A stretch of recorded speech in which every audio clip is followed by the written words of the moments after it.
So here we're sitting after a remarkable day of presentations, conversations, questions.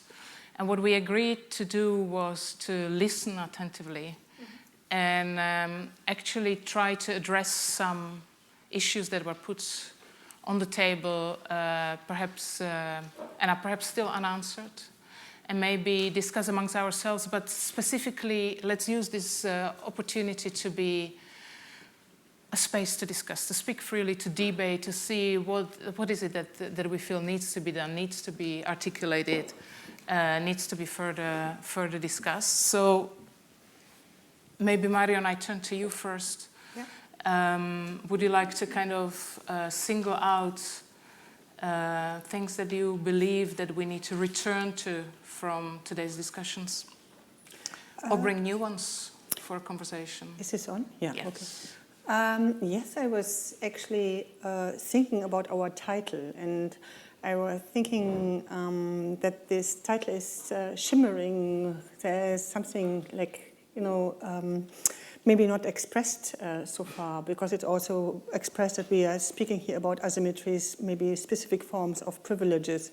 And I think in the title there is this kind of different readings that you could have. The one could say that art is so obsolete that we are sitting here remembering that once we were artists. Do you remember once we were artists? I remember. Oh my God, that was time. Once we were artists. Very strange. So it was this time when we were artists. So this could be this kind of like dinosaur age, where we were thinking of this kind of idea of art as being part of society, had its meaning, its role, its function. You could also think of a refugee who only can work as an artist. I said, once I was an artist, I had to be an artist in this society because I had no other possibility to work. Once I was an artist, Or you could say, once I was an artist, I studied art, but I never was acknowledged in the art field, and then I had to turn into other fields of practices. So, yeah, once I was an artist. Actually, this kind of once I was not, where we were an artist, is the beginning of the title's reflection, because by accident, somebody said that to me, and I immediately said, this is our title. The title was influenced by somebody who is not acknowledged in our field of practice, but has studied art, had all the expectations, the dreams to wish to be part of it, and is not part of it, and is not part of our kind of debate. So once I was an artist meant now I'm in the service industry, doing maybe digital data, whatever, conversions or whatever, So that also means once we were an artist. Or in the term, and maybe also of my practice, it is, it's actually even not precise on my practice. I think I am an artist, I'm a writer, I'm a lot of different things. And I think this also makes sense in the whole lineup of names. And then we say I'm a cultural producer, it's a little bit undecided. But what one can say is that once we were artists does mean that we were artists in a specific sense. In a specific sense of a genius, bourgeois concept of the artist, which we had to resist when we were young women at art academies. We had to counter this. We had to name other people. We had to focus on maintenance work. We had to kind of remember, who actually is all involved in collaboration when it finally comes to an artwork. And I have to say that here at this kind of last point, I'm still kind of rebellious, because I have the feeling that we not really address that. Now we are addressing artistic practice as collaborative, or we are artistic practice as transversal. First of all, I believe artistic practice was always transversal. I do not know any artist from my kind of practice, even in the art academy, who was not interested in theory, maybe writing or something, So what is actually the astonishment about it? That would be my first point. And the second is, Yeah, I mean, the collaborative aspect. And I was thinking about why I started naming others being in collaboration with me. I did it actually, I just told to Joanna, in a quite privileged position in the moment when I was a curator in the Stadthalle. And actually, I embraced this position as a curator, even though that everybody in the Stadthalle in the time was an artist. We really took the role of the curator serious in order to change the making of exhibition on a level for creating a new vocabulary. So it was strategic. Yeah? So I think that's actually, it was a necessity, it was a strategic turn.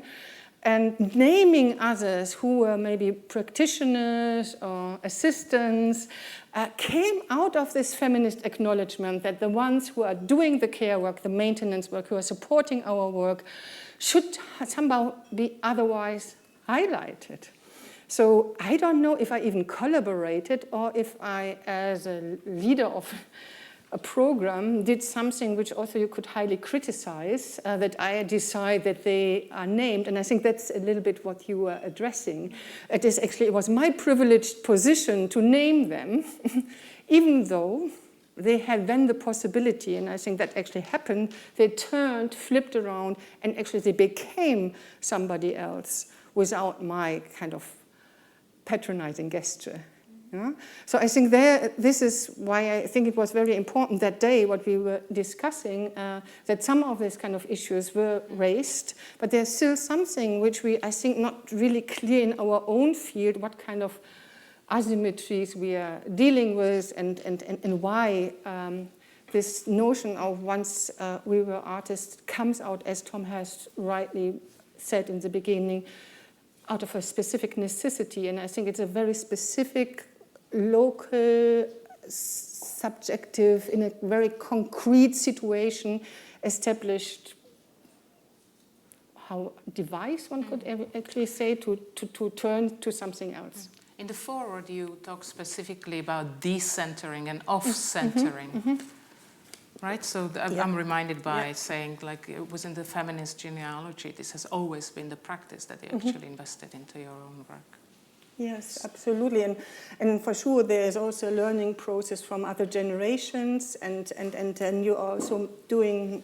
I think we do this in this introduction, and it also was done by Tom today, and that you also try to find genealogies. And I think one is it's definitely a communist genealogy that actually Tom was also pointing on. I mean, not that everybody would actually claim first that they were all communist, but I think there is this kind of communist genealogies of other forms of doing culture. And for me, what is a little bit missing maybe in this discussion so far would be Marcuse. Because that would also maybe answer a little bit what we had discussed here, the integration of the other, the embracing that the other would come in, or that they would be having access to the infrastructure that are already existing, was clearly criticized by Marcuse, who said, no, we have to build other forms of institution to kind of get rid of the canonizations and specific forms that have also formed our subjectivities. If it is about other subjectivities, we have to create other institutions. And finish this? No, it's just one. Because this was part, to explain to the others, part of the idea of this kind of symposium, because we were thinking of these other forms of instituting, of other forms of organizing, something which I haven't done. I don't think that I have done it. I might practice the post-studio, post, whatever practice. But I think in that kind of thing, I was really interested in these micro-organizations. And I think a lot of people are in the moment interested in that kind of practice.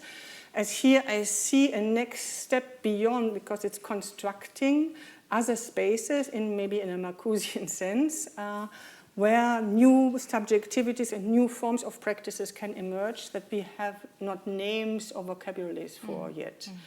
And I think this is why I'm struggling with all this kind of names. There's just a list, you can just make it longer. But I think there is something happening in the moment which goes beyond that, where you could not easily kind of make this addition of different practice. And I'm interested in this, and then we decided also to maybe focus a bit more on that questions and concerns today. Yeah. I'd like to turn to Tom, because you were a bit challenged on the communist genealogy. I'm interested. But a small footnote, because I just returned from Athens, from a conference that looked at social impact practices. That was the term, social impact practices. And the struggle we have with naming and kind of resistance to, you know, kind of settle some sort of vocabulary was not at all present there. And that was very clear when it comes to artistic practices, based on a speech by Jamie Bennett, who's the director of Art Plays America, you will probably know, and he quoted Michael Roth from the field of performance art. So that's very simple. There are three sort of practices: studio practice, social practice, and civic practice. This is depending on who takes decisions and who executes. In studio practice, it's clear: artist takes decision, executes. In social practice, artist takes decision, community executes. And in civic practice, both the decision and execution are done collectively within the community. This sounds extremely simple. I fear the violence in that sort of abstraction, in a way. And that's why I'm kind of happy at this moment to be adding examples of other practices, rather kind of, you know, putting things in a very firm matrix. But when you were talking, I was remembering the conversation from the context of philanthropy, where things are dealt with, you know, slightly differently. But let's go to those communist genealogies. What was it? Well, this is not. I mean, it's. I've been touching on the productivist past and maybe present and future. Since I was reminded when Farid was speaking about towards the end about whether this change or shift towards real estate and becoming an active gentrification agent of gentrification might be considered under terms such as a productivist or productivism of a different order, which is not, which is maybe the, which has to do with, I don't know, with the absence or the lack of a proletariat with which to, or factory workers to ally with. Of course, they are there, but it's not. But it seems that history has decided that kind of entering the factory and starting to cooperate with the factory workers isn't kind of produces a lot of problems which cannot be solved within the realm of the factory. But there is, I think, there is a certain I don't know productivist desire maybe, or productivist dimension within the current debate around infrastructures, institutions of contemporary art. Since one could say, I mean, since in times of when kind of when the real subsumption under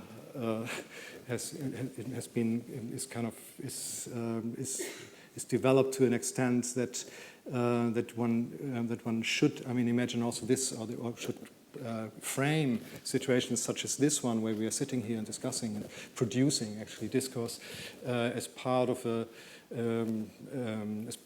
production, a general production, and a kind of input that will show some sign or the other in the tableau of the general intellect. And so there's production kind of happening all the time. And maybe the question of real estate and the question of gentrification is one of the here we are facing a kind of, or here we are confronted with a kind of almost ideal interface between art and society, or art and the urban urbanity. There's a certain knowledge, a certain expertise on the artist and art world's side about real estate, about how to transform spaces and physical spaces, literal spaces, but also institutional spaces into something more valuable in many respects and more profitable and more productive. And why not barter this kind of knowledge, this kind of expertise in ways that could kind of produce or affect or lead to very unexpected effects. But that's just a very, I mean, almost frivolous thought. I think at the core of what we are discussing, and that's something that Ellen has pointed out very clearly, is and Sven also. What happens when cultural producers, artists withdraw from the denomination of artists and cultural producers, but still use or deploy the institution of contemporary art for their purposes, which are very different, which can be very different in nature. And what is it that the institutions of art and culture might be interested in this taking place? I mean, what might be the particular allure or the particular attraction of this withdrawal? And doesn't it? And I mean, couldn't one argue that this withdrawal has been kind of has been.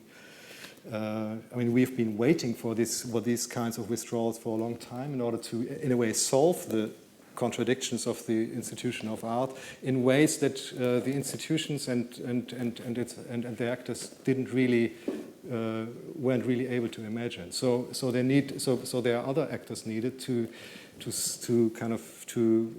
reconfigure and to redefine the very kind of the very purpose, the very ratio of art institutions. Can I possibly challenge this? Yes, sure. This idea of withdrawal from the denomination of art. I wonder whether we really can talk about withdrawal, or are we talking rather of expanding what we could possibly think as art? Perhaps addressing, Jonas is in the room, his idea of art of assemblisms, for example, where we talk about performative assembly as artistic practice.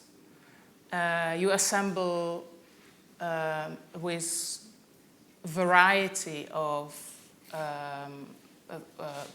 members of the society, not just with artists and theorists. You assemble, let's say, with the refugees, as an example that was here presented by Ellen in the previous talk. Because the question to resolve is on the basis of what do you assemble? So answering that question, what do we have in common, is really of critical importance. And I think very readily we would go into the question of precarity. And I think, Ellen, you have written about this, that it's the notion of precarity that makes people assemble. That's the basis of precarity. Although it would be arrogant to assume that the precarity of an artist is the same as the precarity of a refugee. Of course, the precarity of the refugee is much steeper than that of the artist. Yet the structural working of precarity might be the same. So this is, I'm throwing it more into for a discussion. Maybe Jonas wants to say something. Maybe Ellen or Sven, because you were just addressed with around this question of withdrawal from that denomination of art. Maybe if anybody wants to speak to this, please go for it. I think this is quite interesting to tackle a little bit.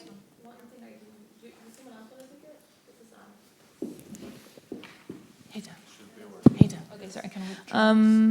I was going to flesh out this other connection, but I think this might help with this. So in the case of Wendelin van Oldenburg's current exhibition, she offered the platform, she offered the resources of the institution to a number of Dutch black activist groups. And then there was a protest letter of several dropping out of this exhibition. So I think the problem with a withdrawal practice like Here to Support is that on some level there's no gap between Here to Support and We Are Here, wherein We Are Here could perhaps speak back to or reject the kinds of, they're kind of like facilitated into this thing which they are then using, which is then very important on some level for their political visibility, right? Because they don't, because their presentation in the Dutch press, as we know, is not, like respectful of them as an organization with a political basis, So anyway, what I'm saying is that I do think that the withdrawal, is important in this case because of the question of the author function and sort of like where the centralization of power exists in relationship to the inauguration of this kind of space or the utilization of this kind of platform. But I think you're right that like it does become about like what can be counted as art, but as we know, art is always expanding to include more things within its purview. Mm-hmm. But what it can never get rid of is the signifying person of saying, of the sort of like Duchampian moment, right? Of the author function. So I think like, I guess the withdrawal for me is important in terms of like, how do you deal with your author position? I think Wendelin's, like this mode of this reparative platform or reparational platform is also a perfectly legitimate political move to say, I'm going to give this over to an existing group. I think other problems that aren't discussed with someone like Ogut's work, where it's the creation of a constituency, I think that's quite interesting, but there's a lot of, there's some gray areas with that. Okay. And yet, Ellen, maybe if I can still try this one. It's quite interesting in regards to Ahmed Ogut's work. I think where Ahmed's work continues working, the Silent University, is precisely where the institution took over, which is specifically in Stockholm. There, the project continues, mainly because it learned the method how to operate the project without the artist being present. And I think this is of crucial importance to consider. So, and the question of temporality that was brought up a couple of times today, I think Maria said, you cannot do anything really serious in 3 months. And again, like how long can an artist commit to things? And whether that's material or a kind of argument, right? Whether that's an endurance, what's at stake? Whether that's an endurance work, as a statement of a kind of endurance work, or whether that's real. Does someone else want to? Yeah. Sorry, Marion, yes, did you want to? just in terms of Silent University, since I am one of the facilitators in the Athens version of it, I have to say that I disagree with your presentation. Since I really don't think that the power kind of structure is as such for Ahmed, and in defense of Ahmed because he's not here today. Actually, in the format of Athens, it's an assembly. It is called an assembly. The way that it operates does not just include migrants. And actually, the word migrants means that they already have a political status, so they are recognized. Refugees are the ones that are not recognized. Or you can be a refugee and a political refugee, or you can be, a war zone refugee. So there are very many different kind of words that we can use for describing the participants. I'm not sure that I also agree with the term of constituency being created and for it, because in our case it doesn't work like that at all. And I'm happy that you mentioned Tensta, because it's a good example in the sense that it's completely autonomous within the art institution, and the person running it is a legal migrant of 15 years in Sweden that is actually one of the workers of the institution. But there is no interference from Ahmed of how the program is. He doesn't set us, there is no set structure in that sense, and there is no interference from the institution. Is this a sort of undercommon, Sven? Because I see it also with the projects developed within New World Academy that Jonas and BAK ran for a number of years. There are a number of offshoots of the project, in a way, right? Like Alternative Learning Tank, for example, and other institutions that actually were born out of this process and went their own way. They needed support in the beginning, perhaps institution that would go in parallel with them to kind of sustain certain developments, but then it went its own life. Is this example, Ahmed Ogut in Tensta, is this sort of undercommons that you had in mind, or am I just pushing it? Well, I mean, as Ellen already, discussed, of course, there is here Ogut is using his author function and his privilege as artist-author in a way that I don't think is really fully or even remotely compatible with, Harney and Moten's understanding of the undercommons as this maroon community. But of course, you might also put a positive spin on it and say, well, Ogut, works with an actually existing hierarchy, right? And he tries to use it. He kind of uses it as a medium. It's there, let's not deny it. Let's try to, perhaps opportunistically explore and exploit it. And of course, when we're, discussing autonomy, and we have this sort of odd tension here between the neo-productivist moments in the discussion and then Ellen bringing Adorno to the table, and Adorno is certainly far from productivist aesthetic with, this privileging actually of the appearance of autonomy of the artwork, the illusion of autonomy of the artwork, which for Adorno wasn't a purely negative thing, but it was the essential condition, of course, of art, of any type of, valid modern art. So we have that, and of course we have the appearance, the Erscheinung of autonomy of the artwork, but of course we also have the modern artist as this privileged subject, right? This supercharged subject that actually lives out, or that appears to live out the project of autonomy, that appears to be truly self-legislating, in a way that is supposedly characteristic of the modern subject as such, but then the artist can sort of live that out as a pars pro toto in the realm of aesthetic appearance. Okay, so what do we have here now with We Are Here, for instance, and with the artistic facilitators of We Are Here? What do we have with Ahmed Ogut and Jonas Stahl's project, etc.? I mean, it seems to me that to some extent there is actually indeed a dialectic of what was already closely interconnected in the 60s. So withdrawal on the one hand and expansion on the other, withdrawal and an expanded notion of art and of artistic practice. What happens with sort of subjectivities, with positions, with subject positions within that? Which role is sort of legitimated indeed to also say that others are included, that others will be credited who wouldn't have the symbolic capital to make that decision for themselves? Is this indeed an issue of, as we are seeing with institutions, of pragmatically, perhaps opportunistically using existing structures, in this case also using a certain author function in a way that doesn't magically resolve all the issues, but that still tries to work with that as a given. Is there sort of a binary alternative here? Is it a matter of promoting yourself to a kind of Boysian status almost as this artist who then has the power to decree that others are also involved and that others are partners in the project? Is there sort of an incompatible distinction between that sort of neo-Boysian model on the one hand and on the other hand a logic of withdrawal that creates its own contradictions? I think there is a whole spectrum of sort of different modalities, of different ways of tampering with the author function and with positions, with roles.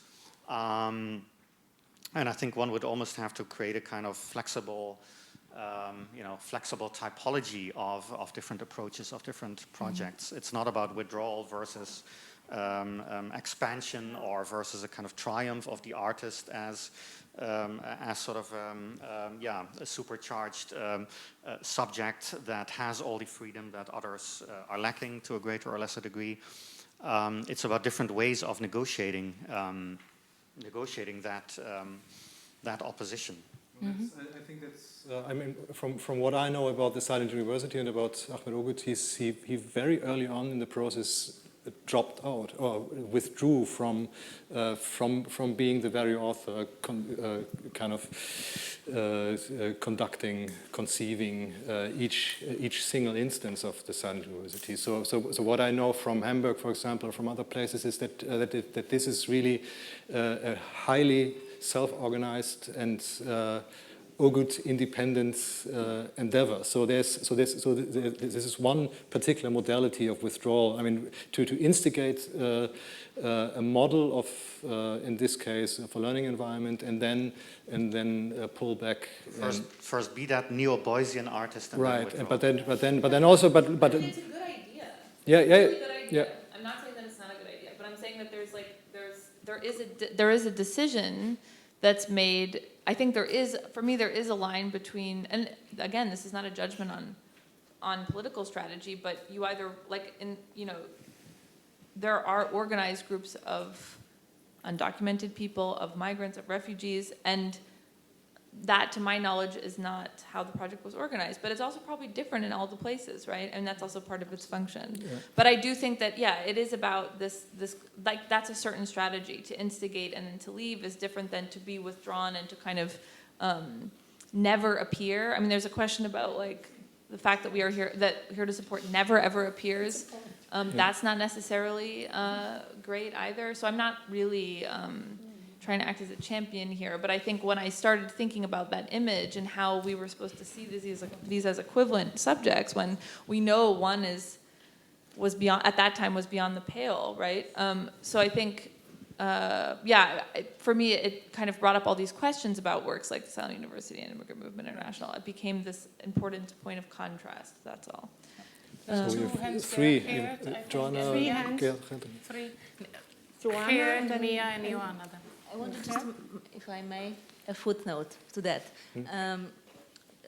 Concerning Ahmed, maybe what is interesting also with his strategies, at least at the beginning of the Silent University, that I saw it a little bit like as a march through the institution, so to say, because there was and is still a big economy of attention towards his work.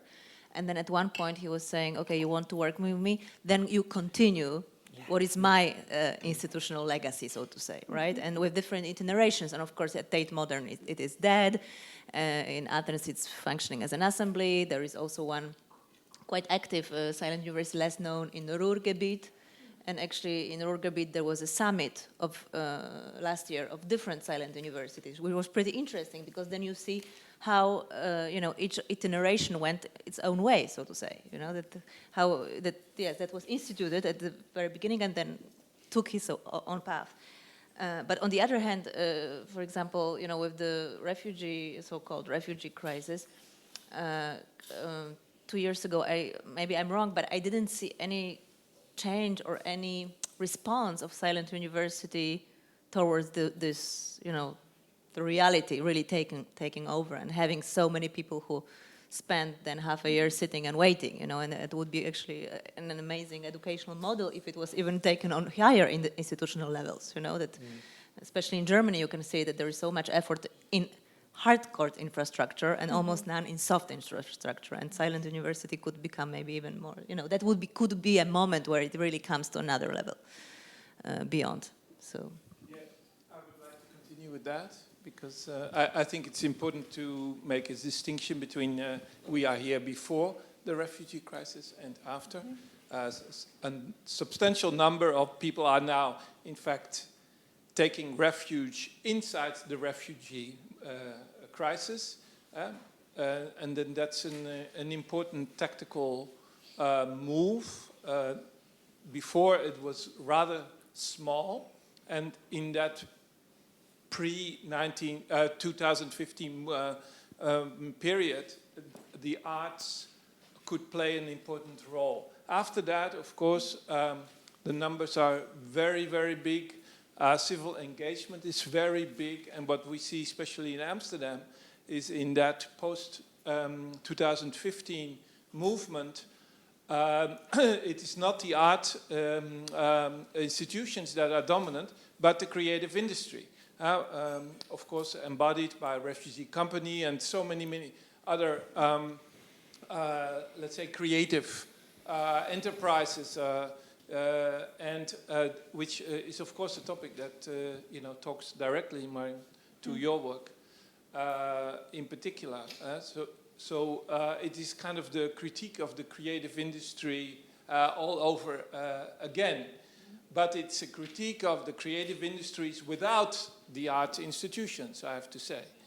So maybe also because of the size, I would say, because of the overwhelming numbers of people, in which the illegalized illegalized refugees from before are now slipping in and slipping through. Rightly so, I believe. Yeah. You want to respond quickly, Marion? No, that's okay. There was another one. Okay, if you don't want to respond. I think we need to say another word about withdrawal.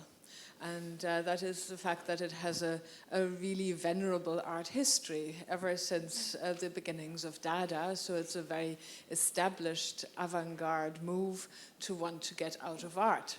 And in that sense, because of its very established history, one can assume that in certain cases there is that gesture in order for that practice to be art all the more canonically.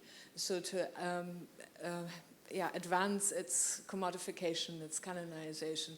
So really one does have to look at in each instance individually, I think.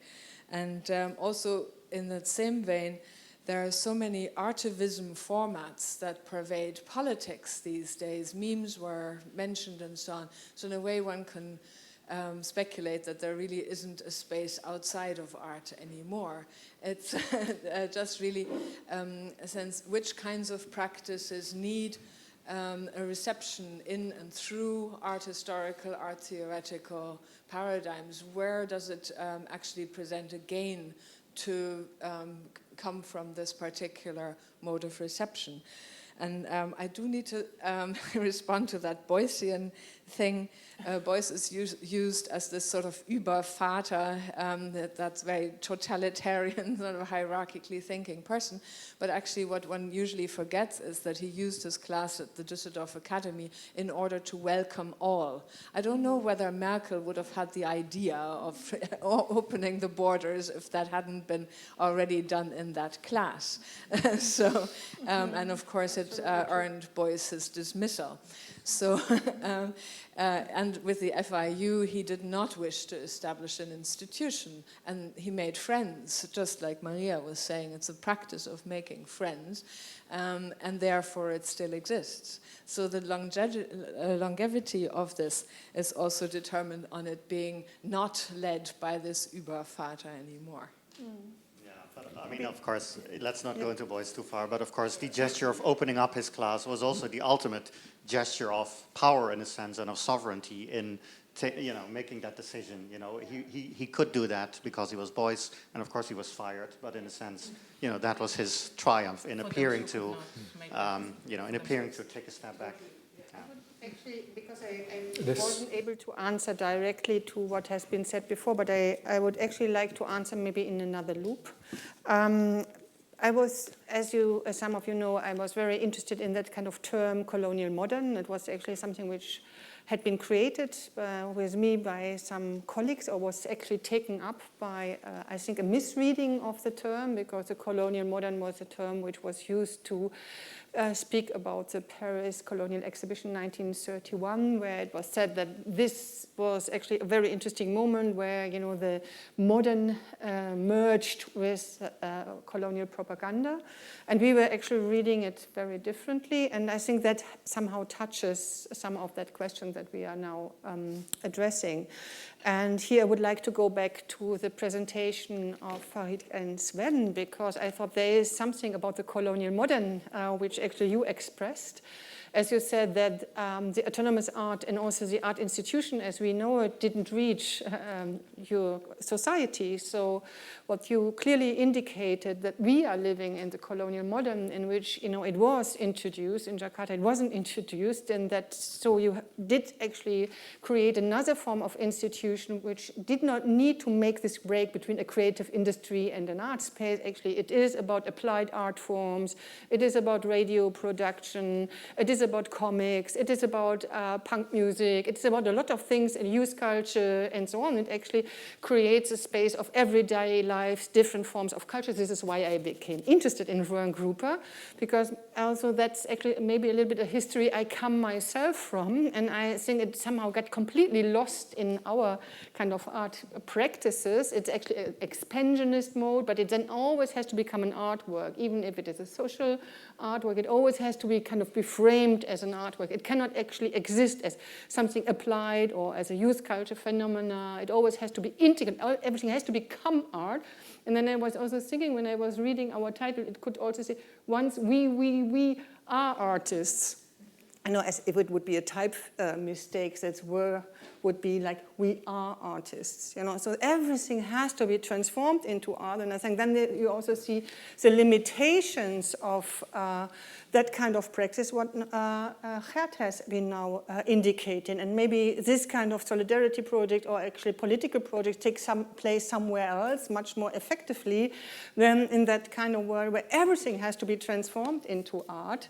And I think that's actually an echo space of the colonial modern. I think we are living in this, and this is why we start to critique again the autonomous artist.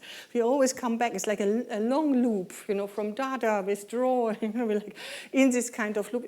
And for me, it would be interesting to think of, and this is why you are so important for me in your work, is how do we go beyond, how would we step out, not in a term of withdrawal, but productively, and here, the term comes, step out and take, our everyday life cultures, experiences, more serious than just dividing ourselves in professions, into disciplines, and to not questioning this kind of legacy of the colonial modern. And that's actually also why I looked back into the moments of decolonization where artists actually in North Africa clearly indicated that the colonial modern was the introduction of high art.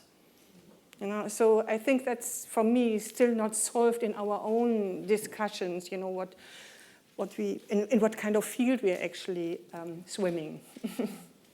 So this was my answer in a loop way. Yeah. The microphone.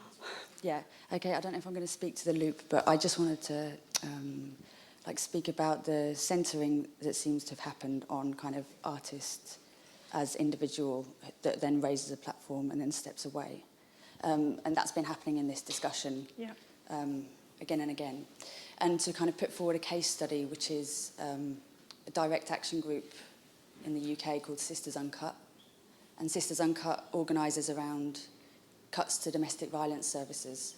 And it's specifically for people self-identifying as female and transgender. Mm. And it strikes me that there's a collapse between the participants in that group and the service users and activists. And they do channel arts funding, but you can't point to any one artist as having started it. You can't point to artists as kind of proposing and applying for funding. And then it's channeled back into lobbying, but also protest, but also demonstration, but also support networks, which are incredibly important to a lot of the people who are in these groups. But they do draw on the aesthetic education that they've obviously had, for example, colouring like Trafalgar Square fountain red, you cut, we bleed, this kind of, they mobilise demonstration and protest aesthetics in quite a knowing way. And I just wondered if perhaps that's an answer almost to this never-ending question of who has the power through the authorship. Mm-hmm. That's the question. You want to say something? Anybody wants to tie into this? Jonas. Yes, I'm not my most clear, but there were a couple of points. Maybe to start from the once we were artists title and the question of withdrawing from the notion of art or the concept of the artist and everything that comes with it. I'm wondering, because this has been a proposition that has been circulating, first of all, historically, as was pointed out in movements, avant-garde movements, Dadaist movement, etc., but also more recently in works like that of Stephen Wright and Gerald Raunig, who are continuously emphasizing of finding lines of flight outside of the art institution, the statist model, etc. And the question that we generally then pose is, where are we going as artists? But the one that as former artists, but the question that I'm wondering more is, to who exactly are we leaving the institution of art to? Because we're talking about an infrastructure that is already in itself completely precarious, continuously challenged, at the bottom of the food chain of every budget bill in the world. So the risk here is that we're fighting amongst or creating oppositions amongst the precariat. And of course, it's important to always line out that yes, some of us have a salary, some of us are white male, some of us are undocumented, some of us are documented. But the risk here is a bit: what do we win with this infight, and what do we win with handing over so voluntarily the very, very limited cultural capital that we have been able to gain, or that we can still gain through the notion of, or the concept of, art? So this is, I think, is quite an important question. To who are we actually handing over power? Because it seems we have already handed over most power to the people that we consider our oppressors or opponents. So why the hell would we give them this as well? Nonetheless, of course, I think it is important when it comes to expanding our understanding of art, is that we can, of course, recognize the presence of art where we are at this moment illiterate to recognize it. So what Judith Butler proposed through the notion of performative assembly is that the performative assembly, as we have seen it through the what is roughly referred to as Arab Spring, Occupy Movement, Los Indignados, Nuit debout, Black Lives Matter, etc., is that these are, of course, not artworks, people that are gathering on the squares trying to articulate a common in their shared conditions of precarity. Jonas. Precarious building. These are, of course, the gatherings itself are not artworks, but what is very interesting of Butler's work is that she introduces the idea that she introduces a vocabulary that is certainly related to the history of art. So when she speaks of performance, or the performative assembly as something that generates social forms, or that can be understood as a social architecture, then she recognizes an artistic component in a larger assemblist practice without saying the assembly is art. Occupy is not an artwork, like people like Yates McKee have tended to argue or push towards. But there is certainly an artistic component in it, and this could facilitate or support an expanded understanding of art and artistic practice. But then maybe the question is rather, how do we repurpose the remnants of art, the remnants of this power that we more or less have and are infighting amongst each other, in relationship to those kind of practices, or in alliance with these practices, then to follow the proposition to flee and all live on the squares amongst a group of tents that at some moment disappears, is crushed. And the Occupy model, of course, is a fantastic model as a model of performative assembly, as an imaginative model, but mainly to propose new forms of institutionality rather than abandoning the institutions altogether. Because where have they gone? And the best remnants are the Syriza platform, or the Podemos platform, or attempts to actually institutionalize an emancipatory politics that is imagined on the square, but that's not where the power is. So that is the second point. And as the last point, when it comes to the infighting, in the case of Ellen's lecture, of course it is important to point out that when Ahmed is standing next to Yunus, that there is a difference of precarity in that sense. But let's also not forget that Ahmed is a Kurdish artist. He also says this. Just to have an example, I mean, the Erdogan regime today is capable of even beating up Kurdish protesters when he's visiting the US and they're standing in front of the White House. I mean, I find this, the level of precarity that exists, the difference of privilege that exists between Yunus and Ahmed is so irrelevant compared to the difference between them and the states and structures that we should consider as our oppressors and as our opponents. And of course, we should always remain critical and self-critical of our role as authors of divisions of power within artistic practices, etc. But it seems that to reason that to the end means that we've just abandoned power altogether. There will always be contradictions. The question is, how do we make these contradictions productive? And how do we make them productive in order to regain control of our institutions, to regain power in one way or another? So in that sense, I would emphasize that if once we were artists, then now the question is, how do we become artists again the fastest way possible in order to make that project happen? I think that's a good proposition, yeah. We only have 10 minutes. I just want to remind us, we are in a museum. And at some point, security alarm will go on. And we then have a choice. We run or we stay here till tomorrow 10. So these are the options. There's a quick question. Maybe go for it. If I really have a question, but... or whether it's quick. Yeah. I think I go back a little bit to the idea of the bourgeois 20th century, of 19th century, of the arts and genius. And I'm afraid that this is also kind of the 21st century artist as genius. So, and I'm afraid that I go back to Marion, that since we participate in the economy, I'm afraid, Jonas, we cannot escape this critique. Mm-hmm. And this is something that, although I do agree that things are coming from the heart, I'm afraid that always we will strangle on the same loop. Mm-hmm. And the institutions in this case, I don't know if it's really the answer about more institutions.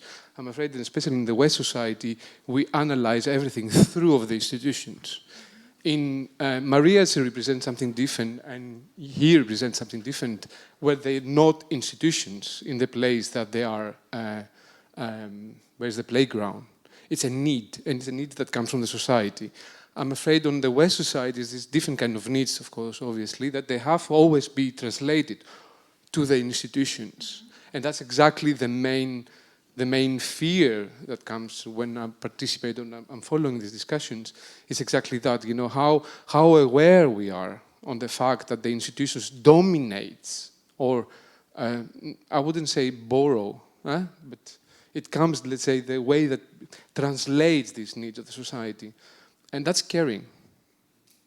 Because I'm a very old-fashioned kind of person. I really like the empathy, love, or this kind of basic notions of humanity, that they come there to support and help, rather to get this very slogan, beautiful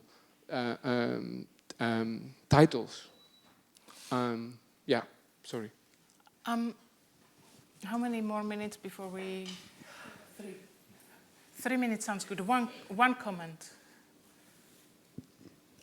Just to follow up on the economy part of it, of course, because we always talk about all these wonderful ethical questions, but we fail to mention or to keep reminding ourselves that we are all privileged sitting in here and being able to discuss these things compared to refugees and migrants. Of course, this is like the never-ending question, and I want to focus in terms of economy, just again to bring Silent University and Joanna's comment. I don't think there is the purpose or the capacity of Silent University is to respond to the refugee crisis. And actually, the core idea of Ahmed is a very old one, and that is that migrants are deprived of their knowledge as migrants. So Silent University reactivates knowledge that is already existing in migrants, so they're able to teach things that they know, but they are not recognized in the Western state, to also link with what Andonis was saying. So I think that is a very important comment to link with all these discussions about the academy and the universities, that migrant populations the last 70 years in Europe have been deprived to enter these platforms. So, and it's very much financial, that. So they have been able to go up in the social kind of structures through commerce and not through the academia. And that is a core practice of Silent University, of reactivating this knowledge, because it is a legacy of migrant histories. So just to put it out there, to link it with the whole kind of... We let it linger now. Brian, you still had something to say, ask? Go for it, go. I'm exercising quite some pressure, but take it easy. Easy does it. We won't be locked in inside the institution. No, I think in relation to also to what you were saying about a certain Western discourse, which is locked in a discussion of institution and in institutional structures, I think it's very interesting to consider also Marion's history and interest in subcultures, which is also a very Western phenomenon that always exceeded institutions and was never very easily institutionalized. And in this sense, I think Marion's practice is, I think, to use Sven's term, I think Marion is also very interesting for being a certain kind of supercharged subjectivity. No, it's a kind of supercharged subject who's driven by a certain kind of expansionist curiosity. So, and I think she's often very critical of certain kind of kind of petit bourgeois sensibility of creating distinctions masquerading as kind of political or ethical distinctions, which are essentially slow down a certain kind of energy of curiosity, which is a certain source of a very productive and positive power. Maybe not productivist, but extremely, but very difficult and always kind of. Very difficult to institutionalize and to kind of train, and this is I think maybe echoing what Jonas was saying. This is a very productive and inspiring power, which is very rare, also. Okay, so that's you want to add something? Yeah, I want to add something because there has been a book published, and I was always a little bit resistant.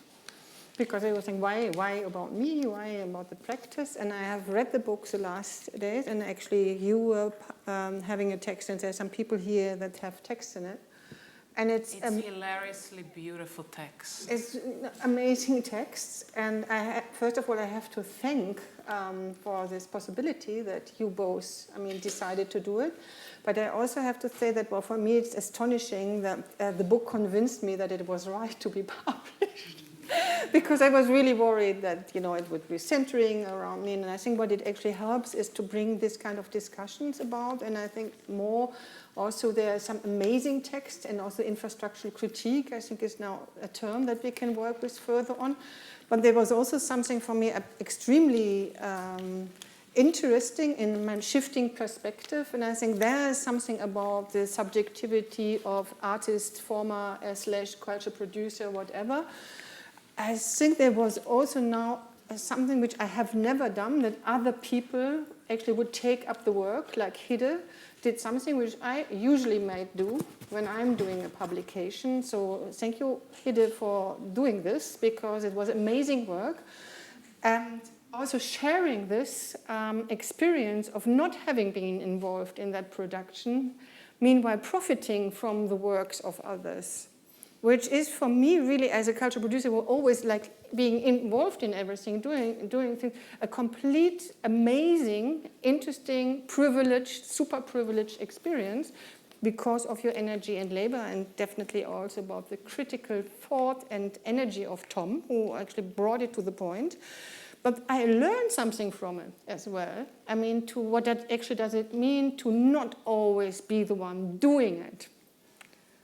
So there's something also in this kind of classical role of the artist that they have put me into. There was also something really interesting to understand what kind of roles we all take, and actually that there's also something about our own guilt in this kind of neoliberalization, because we take it all on. We are cleaning the space, we are kind of editing the book, we are inviting the people. We actually take all these roles again and as well, and we are somehow against division of labor, but then also something happens to a specific notion of labor that we then afterwards criticize. And I think that was really a teaching lesson for me to be not involved in that production, that you didn't do it with me, but about me. And I think there is also a specific space that maybe I even forgot about that it exists to become an artist again. Yeah. So thank you very much for this.